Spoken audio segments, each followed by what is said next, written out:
Morning. We have new information on the tragic Metro shooting that we first brought to you as breaking news at noon yesterday. A Metro worker shot and killed while trying to save a woman's life. This shooting happened at the Potomac Avenue Metro station yesterday morning around 9:45. We have team coverage for you this morning. Matt Gregory is looking into what Metro is doing to increase safety. But first, Randy Ayala has several updates on exactly what happened. Randy, good morning. Let's start with you.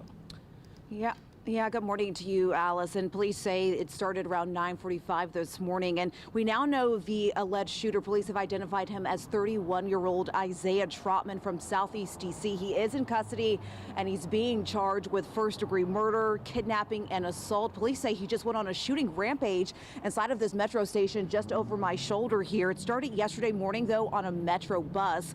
Near the station, there was some sort of altercation, and police say Trotman shot a man in the leg and then went down into the station, shot another person near the fare gates. Metro says one of its mechanics, 64-year-old Robert Cunningham, tried to intervene and stop Trotman from hurting a woman. Cunningham was shot in the head. He died. Police say the shooter got on a train and ultimately was taken down by passengers on that train. We spoke to one of them. He says the gunman was holding a gun to a woman's head at the time. Take a listen here. But then he started walking toward me and he passed me with her still. So and there was no other way to go because that was the end of the car. So and I saw his back and something just made me jump at him. Like I said, I spoke with folks and I'm not a fighter.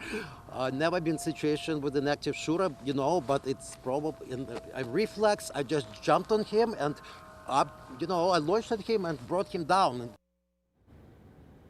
Yeah, police say these passengers are heroes, ultimately saving lives here. That Metro worker also being called a hero and being honored for his actions here. We know today Metro is lowering its flags to have staff in his honor.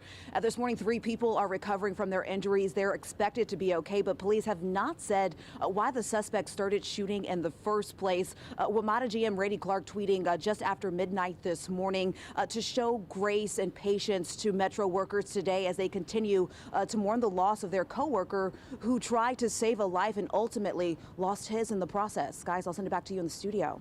Such a tragic story. Randy, thank you for that.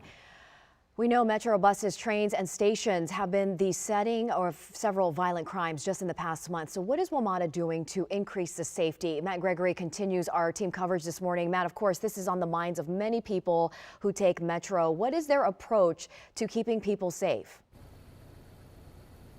Yeah, well, WMATA, Annie, is aware of the increase in crime at or on and in their properties. And as a response, they've got new teams they're introducing, as well as new patrols or increased patrols and potential looking at a new strategy for how to deal with these things. But the true test is going to be whether or not in 2023 they can drive down that spike that we saw from last year in crime across Metro properties.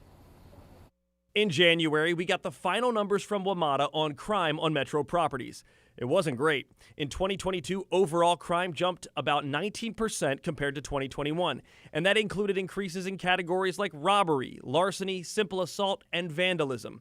WMATA already started to respond last year. We are working very hard. We've increased police patrols, I think 25-30% in the last 6 months. At a January board meeting, officials noted Metro has more than 8,000 cameras in its facilities. In the past, police in the command center controlled the cameras, but now Metro is working to train other on-site station staff to repoint those cameras wherever they see suspicious behavior too.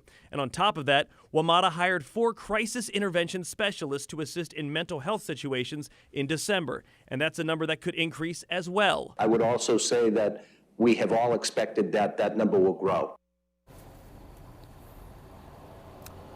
Yeah, so like I said, the true test is going to come as we get through 2023. What will those numbers look like at the end of the year compared to what we saw last year? Coming up in 1 hour here on Get Up DC at 6 o'clock, we're going to look at the question of what about adding more officers? What would that look like? Is that possible? And we'll have an answer for you coming up in 1 hour. But for now, at the Potomac Avenue Metro stop in Southeast, I'm Matt Gregory. Back to you.